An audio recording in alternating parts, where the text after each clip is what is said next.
Good afternoon, everyone. I think we're going to get started now. So we have Rick Clarici in the room, and Rick is a clinical sleep educator and is going to talk to us a little bit about better sleep for kids and parents today. So I will let him introduce himself and get started. Great, thank you. Are we good? Yes. Okay. Hi, folks. I'm Rick Clarici. I'm a clinical sleep educator and a behavioral sleep therapist, which means I educate groups in various institutions, from corporations to hospitals to universities, but I also treat people, whether they're in groups or over the phone. In fact, many of you have that benefit where you can be we can have some sleep coaching over the phone. And so treating and teaching, I think, gives me a pretty good holistic view of sleep. We're going to start today with this is about parents and kids, but don't think you have to have kids to have this be important, because we all have a relationship with kids, whether they're your kids or your sister's kids or your grandchildren, or at some point you will have children. And I think really learning about children's sleep is really important, but this is also very much about adult sleep. These are some of our session goals. We're going to really explore the nature of children's sleep, but also adult sleep. We'll define the sleep needs for adults and children, which are really different. We're going to explore the challenges to sleep for both adults and children. There are many. And we're going to illustrate behavioral changes that can really improve sleep quality. I really want to give you some tools to take with you, some pieces of knowledge that you take with you and you really understand, so that you can apply this to your sleep or your children's sleep and really make a difference. It's important to realize that some of the lessons that we learn as we grow, especially even from infancy, are lessons that often last a lifetime.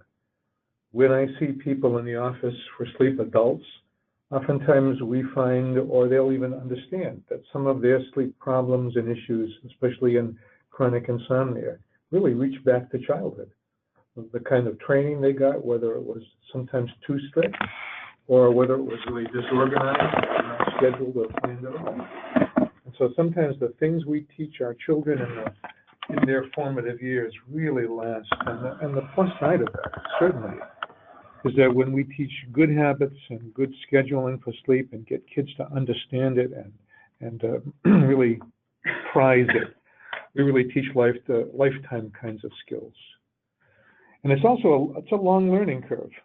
We know that it takes children and adolescents about 18 years to really normalize sleep. I know that sounds strange, but that children have very different sleep as their infants, when they need about 16 hours of sleep. And as we move into toddler years, that need begins to change and the challenges begin to change. Even our circadian rhythms, those rhythms in us that time the release of hormones and brain chemicals, those even change throughout time. And so it really takes about 18 years for a child to normalize their sleep, stabilize it well for adulthood. It takes a lot longer to learn emotional coping skills. It takes a long time for kids to learn about nutrition, and they need coaching with that. And so I tell you that just to remind you that it's okay that you may coach your child about their sleep or their nutrition or about their emotional coping skills. Kids need help with these things. And sometimes I think we make a mistake in thinking, well, sleep is a really natural thing, so it should just happen. It doesn't really work like that. We really need to understand it, treat it right, give it a place in our life. So this is a question that people always ask. How much sleep do I need? And so we now need that infants need about 16 hours of sleep. That includes their napping. Ages 3 to 6 need 10 to 12 hours of sleep. Ages 6 to 9 need 10 hours. Ages 9 to 12 need 9 hours of sleep. Teenagers need 9 to 10 hours of sleep. Notice that bump up of about an hour.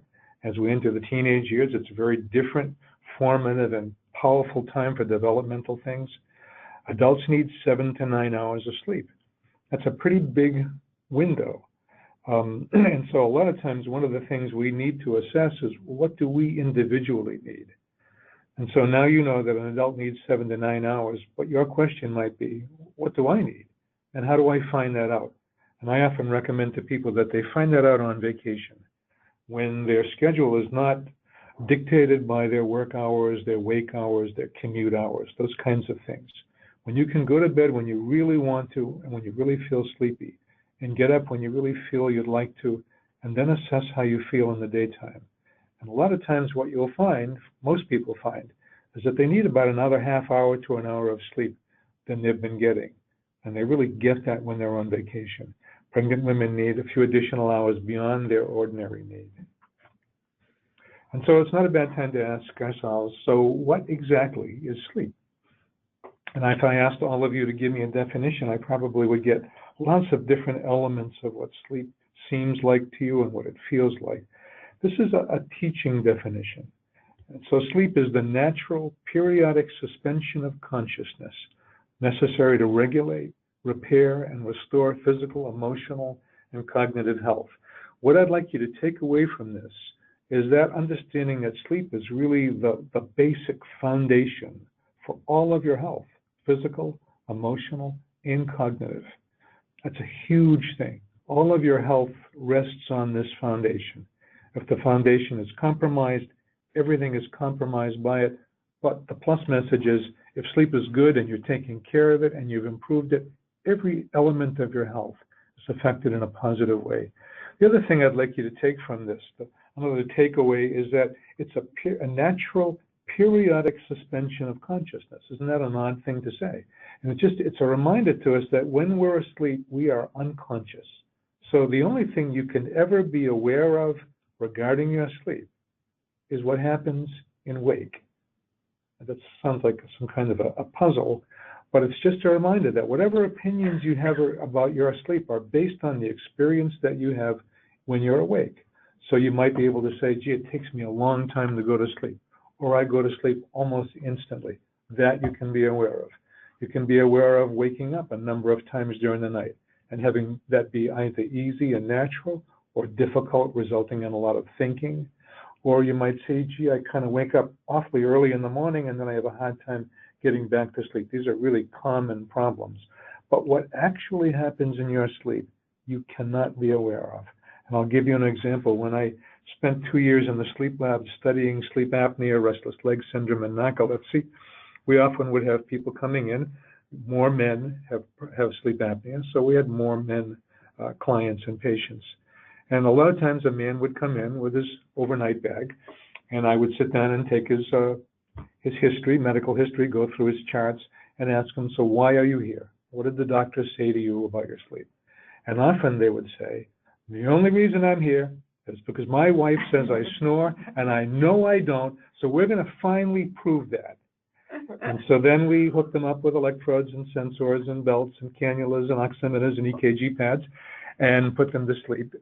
Into bed, and then they go to sleep, often within minutes. And within minutes, often we hear the most bizarre, alarming, loud, noisy snoring that you've ever heard in your life. Snoring that involves squeaks and squeals and noises and abrupt, ending of breathing for sometimes as much as a minute, lurching out of bed, wild-eyed, and then falling back into the bed. And then in the morning, that same person who did all those things says to you, see, I didn't snore, did I? So this is just a reminder from my firsthand experience, and I found it alarming and amazing that we cannot be aware of what happens in our sleep. And the takeaway from this is if your wife or husband or child or someone that is around you when you're asleep tells you that you snore loudly, or that you wake up gasping, or that you stop breathing for a period of time, or that you kick your legs rhythmically during the night, believe them, go and get a sleep study. See your doctor about it. Don't disbelieve it, but I want to remind you of how normal it is that you probably won't believe them. They have no axe to grind, and they have no reason to lie to you. Remember that. So if someone says that to you, get it checked out. It's good to sort of talk a little bit about what is the state of sleep in the world, and especially in the industrialized world. So we're talking about North America especially. And so studies or year-long, we have these surveys that take place on a yearly basis in which thousands of people answer hundreds of questions. They're very detailed, and they really give us a good sense of how individuals and whole populations sleep. The interesting things about the surveys is we come to find that they are maybe more accurate than sometimes are talking to someone in an office or talking to a population, let's say, of truck drivers. So that when you ask the room, is anyone having a problem sleeping? No one raises their hand, because this has to do with their life and their livelihood. These are anonymous surveys, and so we really get a good sense of what's happening to a person. Surveys are telling us that children from birth to 5th grade are sleeping from 1.5 to 2 hours less per night than recommended. This is a really important time. That's a really alarming figure. 30% of American and North American workers say that they're sleeping 6 hours or less per night. That's not nearly enough. 60% of Americans and North Americans say that they struggle with sleep nearly every night. And only 20% of teenagers are getting sufficient sleep. So I think this gives you a little bit of a picture of what's kind of happening in our population, that this is maybe worse than you thought. Isn't it surprising that 60% of people say that they struggle with their sleep nearly every night? That's a pretty alarming figure, but it's what's happening right now. Some of the costs to us as a society and as individuals of not getting enough sleep. This affects cardiovascular disease. It makes us more likely to have strokes, type 2 diabetes, obesity, cancer, anxiety and depression, pain syndromes, immune deficiency diseases, learning disabilities, and increased auto and workplace accidents. In fact, one of the things that we're learning in the corporate world, and this is why the corporate world is really at the forefront of this struggle to help people to sleep better, because they're seeing where the costs are. They're seeing how poor sleep really compromises our workforce and compromises our work. One of the figures that we know is that in the U.S., it costs $136 billion a year to corporations in lost productivity just because of insufficient sleep. That's an enormous figure. An HR company, an international HR company, did a study on the leading 15 factors that compromise productivity. This was included things like depression, type 2 diabetes, anxiety, heart disease, divorce, all the factors that might compromise productivity. And their finding was the number one factor that compromises productivity is poor sleep. And I think that's one of the reasons that we're now seeing the corporate world really get on board and helping their workforce with their sleep. It has tremendous ramifications. We also know that 18% of workplace accidents are caused by insufficient sleep. About 50% of auto accidents are caused by drowsiness and fatigue. These are really huge numbers. There are also some trends in our society that we're beginning to see. For instance, since 1981, the diagnosis of anxiety disorder has risen by 1,200%. That's just an enormous number. And even though we know that, people are not stepping up and explaining it. And what we find as we study sleep is that sleep has a huge place in this increase of the anxiety disorder. From one third of children are overweight or obese, and 2/3 of adults are overweight or obese. This is a huge change over the last 50 years. The Center for Disease Control says that since 1995, and this is in the U.S., type 2 diabetes has doubled in 18 states and increased by 50% in the remaining states. Another really alarming figure. And learning disorders and depression have been increasing in children. All of these things, if we look at these disorders and these changes and think of them as a puzzle, because there's very seldom a cause and effect relationship to anything. But of the pieces of the puzzle, the biggest piece is poor sleep. And the other thing that's happening is that this is a deterioration in sleep quality that's taking place over a relatively short period of time, and it's pretty dramatic. In 1961, in that sleep survey, and in the area where we're trying to assess how much do you think you're sleeping, 2% of people said they get 6 hours or less per night, which is not enough. In 2011, just a 50-year change, 50-year period of time between, 28% of people gave that same answer, 6 hours or less per night of sleep. And in fact, just 2 years ago, since 2011, we found out that now 30% are saying 6 hours or less. So this is a dramatic shift, reminding ourselves that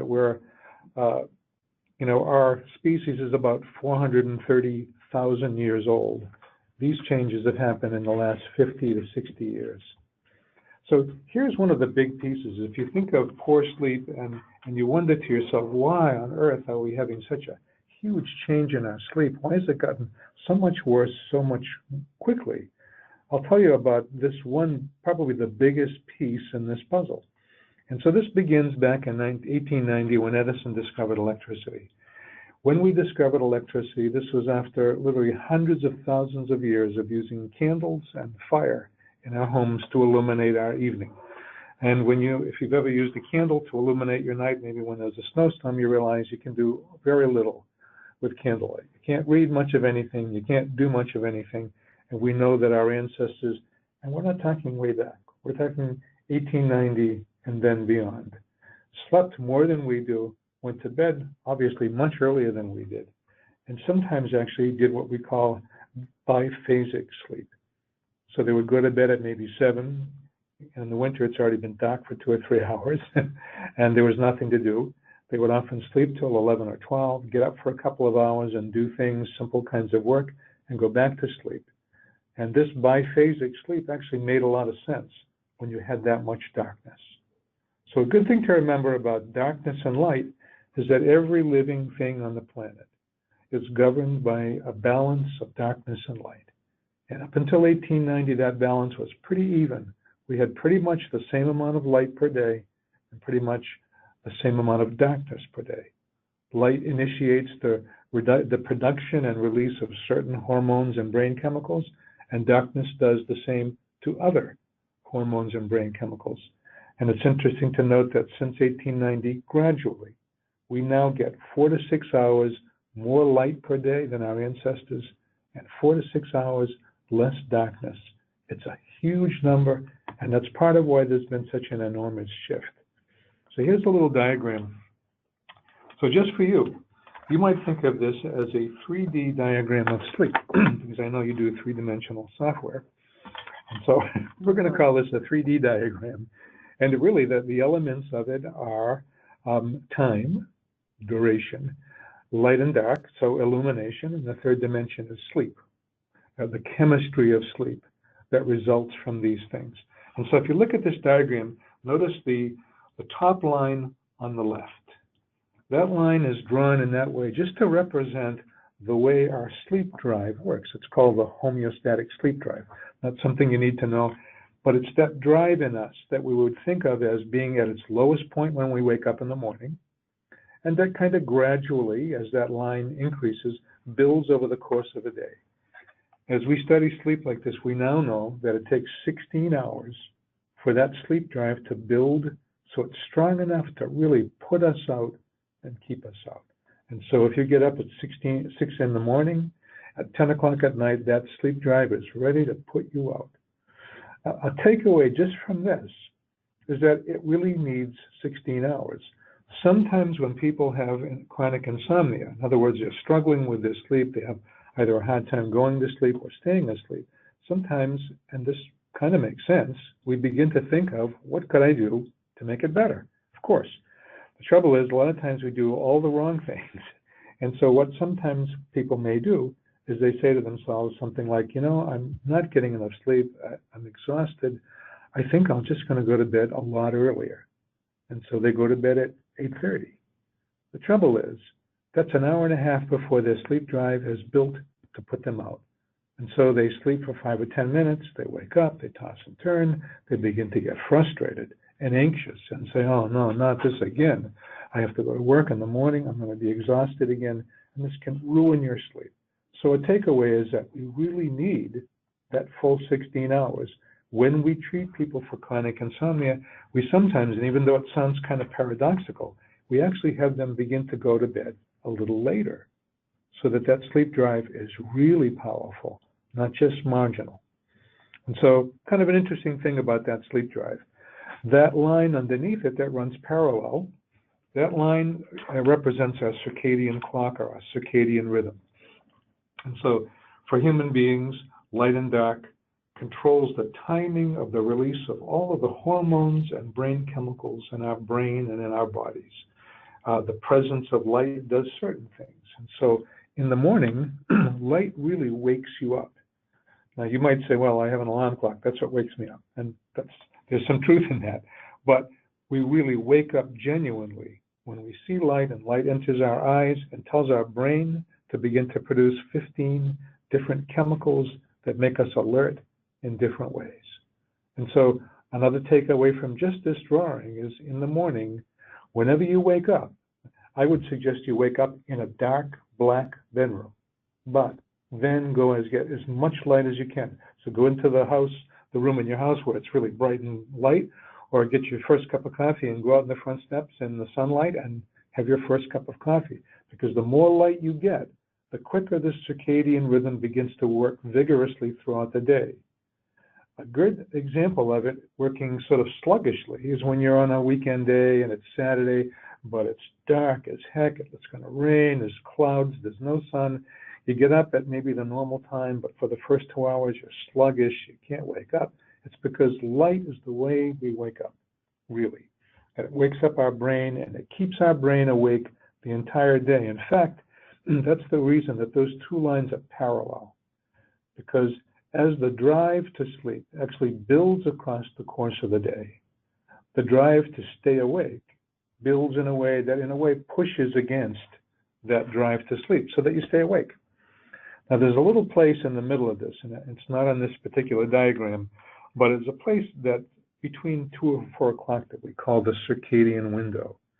And that's a time when an awful lot of people all of a sudden feel themselves going, oh, God, I feel like I could just go to sleep. You know that feeling? Somewhere in 2 to 4.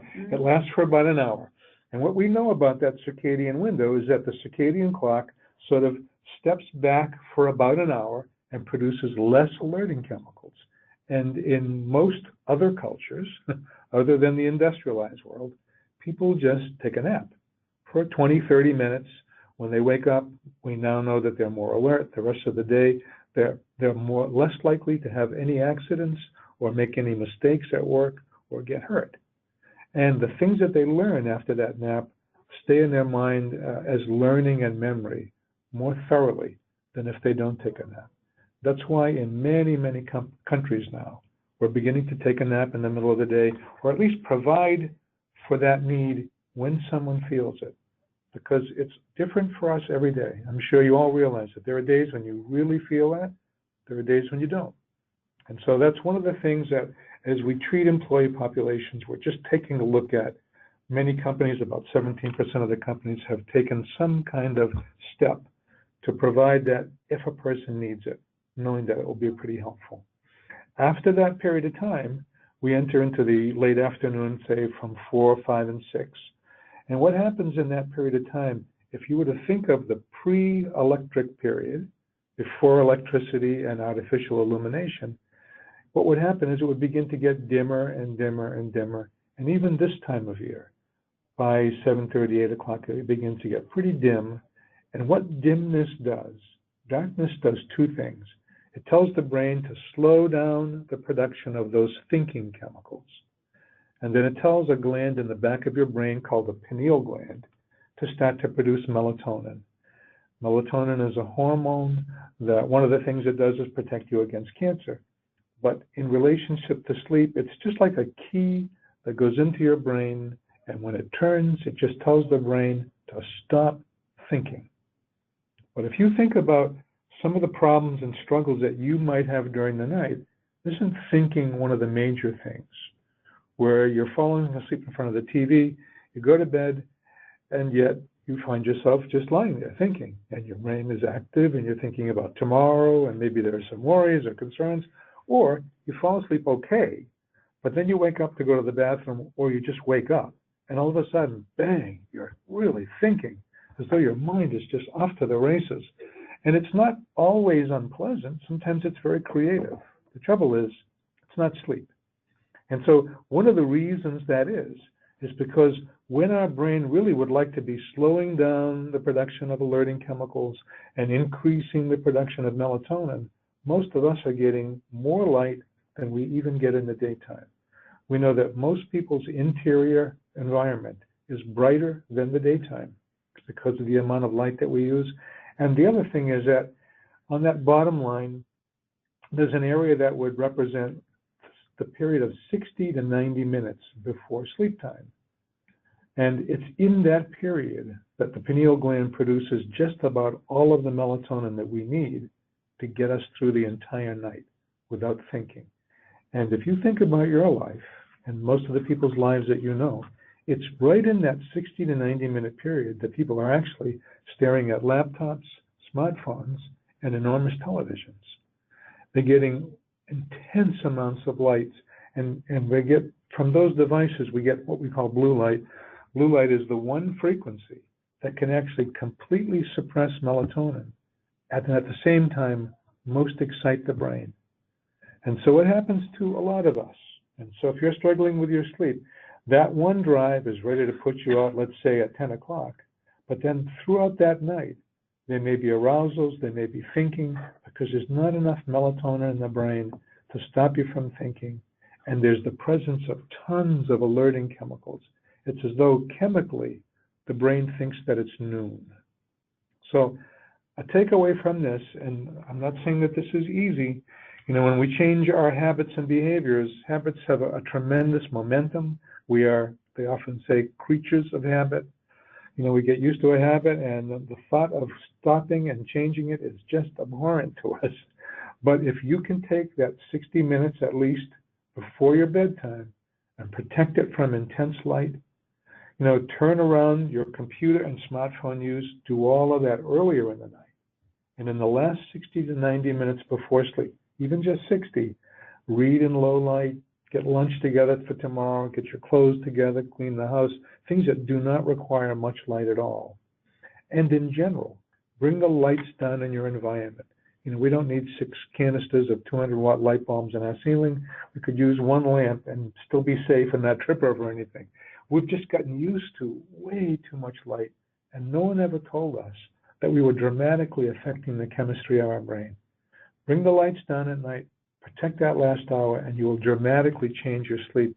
It will also change your kids' sleep, because people often talk about how kids have a hard time, that they're getting sleepy, they're getting cranky, but they're not really sleepy, and they don't want to go to bed, or they go to bed and they're awake and they're whining and crying. You can slow down all of that kind of activity in the brain by just diminishing lights throughout the night, and you'll find they go to bed and sleep much better. So this is one for everybody. So some simple solutions. Protect the last 60 to 90 minutes before bedtime from bright light. Believe me, if you even protect 30, you'll notice a change. Most people need at least 60, some people need 90. But play with this and see how it works. Move computer use to an earlier part of your evening. Avoid stimulating, especially bright and video games. Video games have certainly another piece of intensity in them that they raise adrenaline levels too and ACTH levels, because we're just so active and so intent on what's happening on that video screen. So get kids away from video games in the evening, especially near the end. Keep lights as low as possible. Keep the bedroom really dark all night. If you can't darken your bedroom, and sometimes people have things like skylights or really big windows that are hard to cover, wear a sleep mask. It does the same thing, and it really can make your sleep much deeper than you've been getting just by really creating darkness. And then get some bright light first thing in the morning. Because remember, light is not a bad thing. It's just bad at night.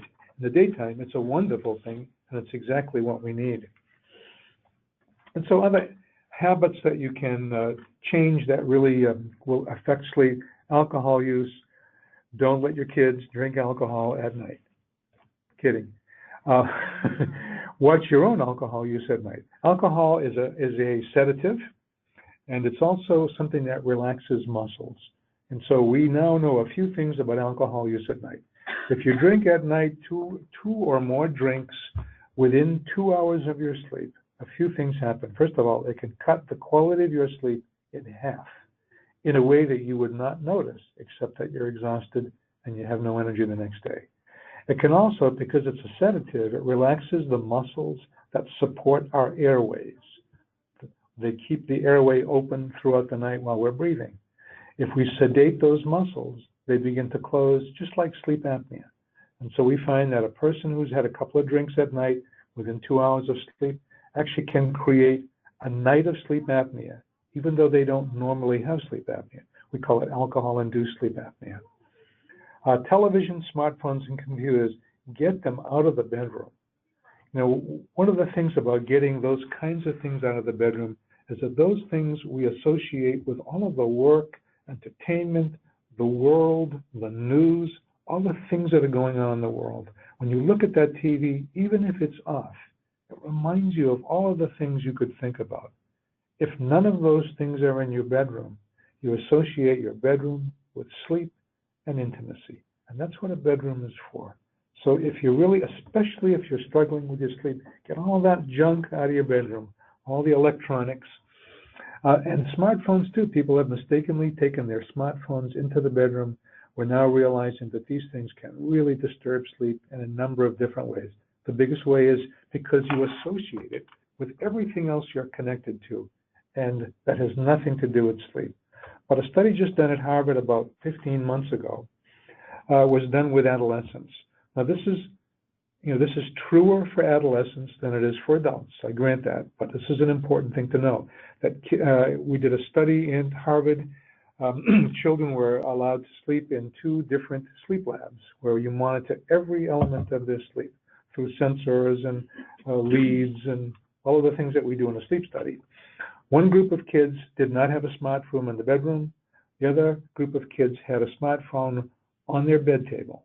That's the only difference. But the kids with the smartphone on their bed table, on their night table, had 50% less quality sleep throughout the night. They stayed in levels of what we call threat vigilance. In these upper levels, like very diminished stage 1 sleep, which should just be a transitional stage, and sometimes stage 2 sleep, because they were waiting for a text or a call, even when it didn't happen. So get the phones out of your kid's bedroom. There are a lot of sort of battles, for want of a better word. This is a battle worth fighting, because this will save your kid's life, really. This is, I think, true for kids of all ages. And the other thing about, I just went through that a little ahead of time. But smartphone use also has some other things that we've noticed with kids. Studies have shown us that kids that have smartphones have a hard time getting up in the morning. They woke up at 10:50 a.m. on average versus 8:34 a.m. This was in a study that just measured when they wanted to get up. They woke up more often during the night. These are kids who have heavy cell phone usage. They spent more time tossing and turning before falling asleep. They tended to drink more soft drinks that pack a punch of caffeine, and they tended to drink alcohol. Sleep disorders, we know, attract kids to alcohol and drugs for lots of reasons, because they're more depressed and they're more anxious. But even smartphones, because they diminish sleep, have the same effect. Habits that support sleep. Sleep really loves a regular sleep schedule. And it's certainly true for kids, but it's true for adults also. And so if you tend to go to bed at night, say at 10, and you get up at 6 during the week, see if you can stick as close as you can to that during the weekend. You know, depending on your social life and the kinds of things that you enjoy in the weekend, I know that this is a challenge. The younger you are, the more you might want to go to bed at 1 or 2 in the morning. But believe me that this makes sleep more difficult. And for some people, it initiates something called Sunday night insomnia. So the closer you can stay to the regular time, the better. You know, it's not a moral thing. It's not a right and wrong thing. It's just what works for sleep and what doesn't work. Winding down at night is great for both adults and kids. Slowing things down, getting light slower, doing less active things, just lets you go to bed in a relaxed body rather than a body that's just humming along. Protect that last 60 to 90 minutes from sleep. Make the bedroom dark at night, so dark that even at 5 in the morning, when a lot of times there's that rise of light that precedes sunrise, you don't even see that. And so people often ask me, how dark should my bedroom be? And my answer is, when you go to bed, if you can see any of the furniture in your room, it's too light. And that's the same for the morning. That's the harder time, obviously, because it's daytime, but it's doable. I've done it in my own bedroom. And then get bright light first thing in the morning, because that's going to wake you up and really get your brain working so that it works vigorously, throughout the day. And so what are some of the rewards of sleep? It's important. This is not all about just bad things that happen when you don't sleep. Good things happen when you do sleep. And so when you get enough sleep, it decreases the chance of weight problems. We know that weight and appetite are largely regulated in REM sleep. That's what we call dream sleep. We have 5 periods of REM sleep throughout the night. But people who are not sleeping well, or who have gotten overweight, or who are taking things like stimulants or sedatives like alcohol, have a lot less REM sleep, and they find that they have a lot harder time controlling their appetite. Get enough sleep, and your appetite is much easier to control. You have a much stronger cardiovascular system. We know that the heart rests by decreasing heart activity 10% during the night if we get enough sleep. If we don't get enough sleep, it's less than 10%. And it's the only rest that our heart gets. It decreases the likelihood of depression and anxiety. When you get enough sleep, those markers go way down. We have an epidemic of both of those disorders. When people sleep better, they often are no longer depressed and no longer anxious. Those things do not have to happen. It increases memory and attention and cognitive abilities. We've discovered a system called the glymphatic system in the brain. This is a pretty new finding, only about 4 years old. And we know that what happens in sleep is that the brain, and this is going to sound pretty strange, the brain cells shrink by as much as 60%, so that there's room around them to flush out the toxins that are formed. They're called neurotoxins, that are formed by brain activity and thinking. And we now know that if those neurotoxins don't get flushed out, that this is part of what leads towards Alzheimer's and dementia. So this is an enormous finding. It's only 4 years old. We're still learning more about what will help this to happen better and what impedes it. But we know that if you get enough sleep, your brain will be cleansed by this process every night, just the way it needs to be. And sleep enhances immune function. And so we get you to the place where we talk a little bit about, we're going to have some questions in about 5 minutes. And are we typing in questions yet? Oh, good, okay. Well, no, not We questions haven't- yet. Oh, cool. You can begin to do that now if you'd like. Type in some questions, and feel free to ask questions about you or your family, anything. It's okay. Or it could be general. Makes no difference.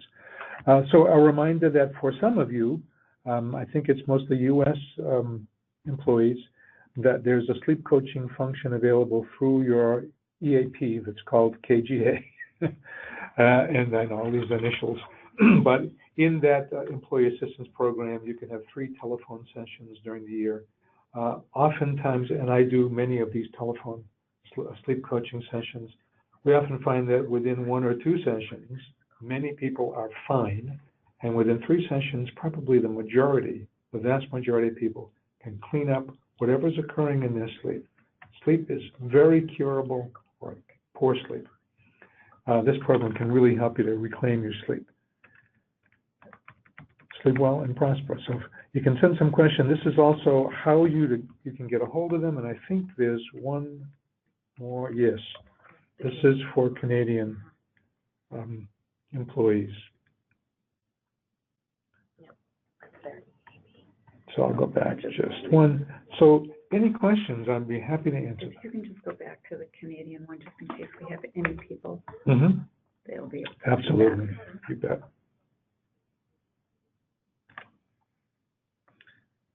So I'm,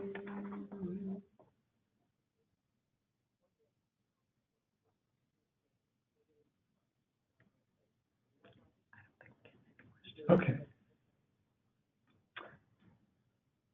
Yeah, if anyone has any questions in the future that you didn't necessarily want to ask through here, but you would like to ask them in general, and I can forward them to Rick, just contact me, Carly Rosenfeld, at 3ds.com, and I will be able to get an answer for you. Otherwise, we have been recording this presentation, and it will be posted on our website, which is rewards@3ds.com. So if you'd like to hear it again, or you want to forward to your friends, go right ahead. But other than that, I think that's it for today. We want to thank Rick for presenting. And again, if you have any questions in the future but didn't want to ask them here, just contact me and we will get those answered. We have one question. Okay. Any hints on how to get toddlers to sleep earlier? To sleep early, yes. So the best way to get toddlers to sleep earlier is to get the light down. Remember that the light that they see and that most of us have sort of taken for granted as just normal, the normal illumination of most people's homes is just so bright that it makes the brain continue to produce all those alerting chemicals as though it were noon. So a nice way, and this is kind of sneaky, bring the lights down. Kids won't notice it. They'll actually kind of like it because they'll begin to slow down themselves and they'll notice themselves feeling less active, less anxious, less irritated. Because it's got to be kind of a paradoxical thing for a child because one drive in them is making them really sleepy. But the presence of all these alerting chemicals makes them agitated. And so it's especially confusing for a child to feel really sleepy and yet so agitated that they're whining and don't want to go to bed. You can change that completely by bringing lights down. And if you, especially with a toddler, reading to a child is absolutely one of the best things you can do. Read to them in their bedroom in a really low light. So you have just enough, maybe you have a book light that illuminates the book for you. But remember that the darkness is helping them to enter into sleep.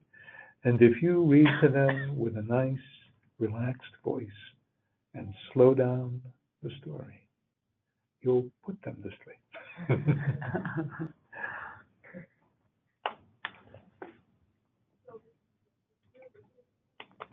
Any others?